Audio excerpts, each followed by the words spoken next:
6月15日，警察節就要來到台南市舉行慶祝大會，市長柯偉哲親自出席，表揚今年獲選的3名模範警察，警察種種代表，警察之友，也代表全體市民表達感謝。對於警察同仁，不管是待遇，不管是裝備，不管是這個建築物，或者是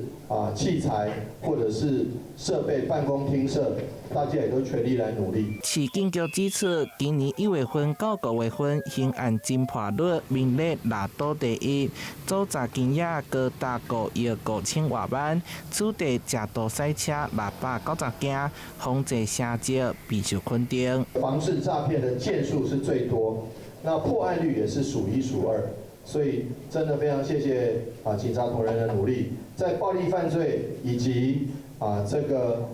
槍械毒品的防治上，績效也都是大家都看得見的。為着維勉警察維護治安、交通的成果，對今年3月份開始，台南市調管警察勤務環動加成以及刑事加成，以提升社會韌性為目標，推動智慧警政治理，建立 AI 智能防詐 ATM， 展現守護市民財產安全的決心甲能力。台南市民說話，陳鴻報道。